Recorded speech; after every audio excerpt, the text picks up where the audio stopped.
Levítico, capítulo 22.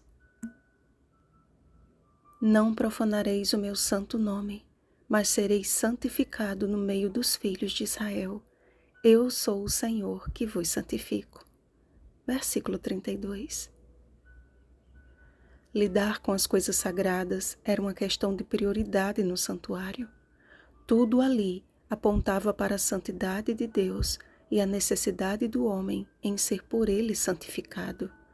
A obrigação dos sacerdotes consistia em transmitir ao povo a vontade de Deus, ensinando-lhes a fazer diferença entre o santo e o profano.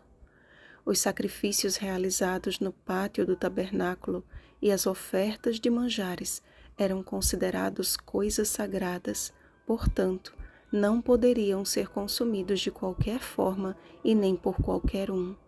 A ordem era clara: não profanarão as coisas sagradas que os filhos de Israel oferecem ao Senhor. Pontualmente, Deus prescreveu a Israel o passo a passo da verdadeira adoração. Havia todo um cuidado de Deus para que os seus filhos não profanassem as coisas sagradas e nem o seu santo nome, lidando com o sagrado de forma comum.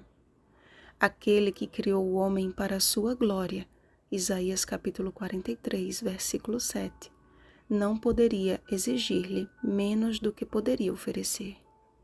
Ofertas de animais com defeito eram inaceitáveis. Como a representação de Cristo, o perfeito Cordeiro, cada animal deveria ser cuidadosamente selecionado para compor o cenário de adoração.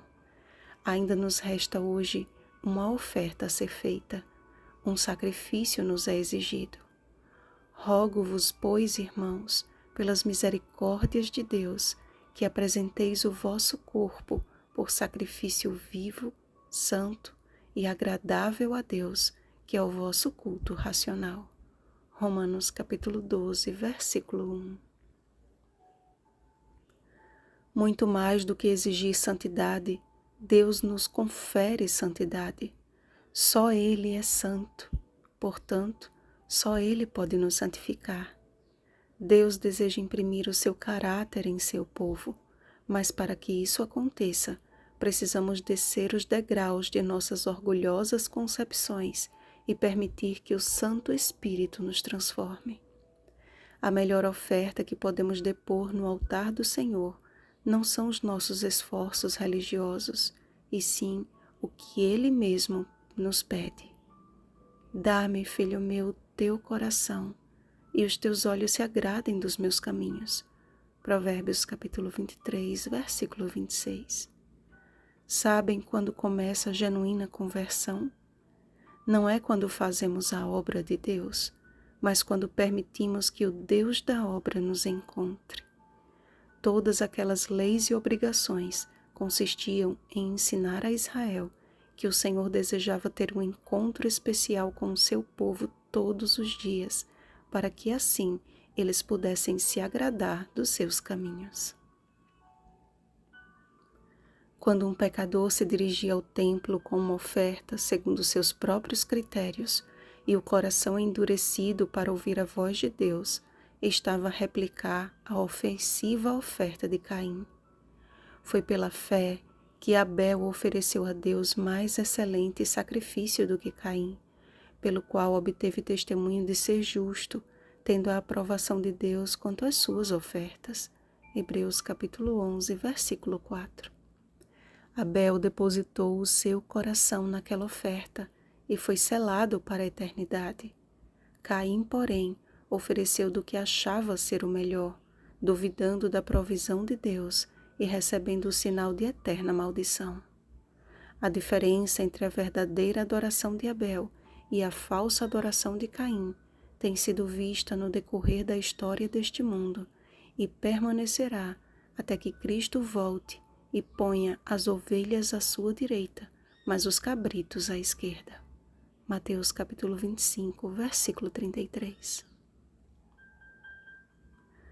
Muitos professos cristãos têm exigido de outros com severo rigor que sejam observadas as regras de modéstia cristã regime alimentar, dentre outras, quando na verdade eles mesmos necessitam de uma mudança interior.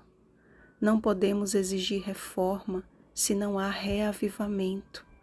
Reforma sem reavivamento é hipocrisia e legalismo, e reavivamento sem reforma é inconcebível. Ambos estão ligados pelo elo do Espírito Santo na obra de preparar o derradeiro povo do advento.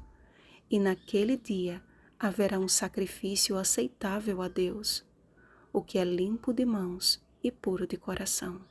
Salmo 24, versículo 4. A entrega incompleta do eu aos cuidados do Senhor desvia o nosso foco do Criador para a criatura.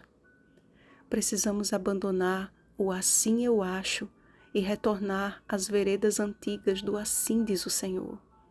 A nossa missão não consiste em simplesmente ensinar a verdade, mas em vivê-la para a glória de Deus, porque dele e por meio dele e para ele são todas as coisas.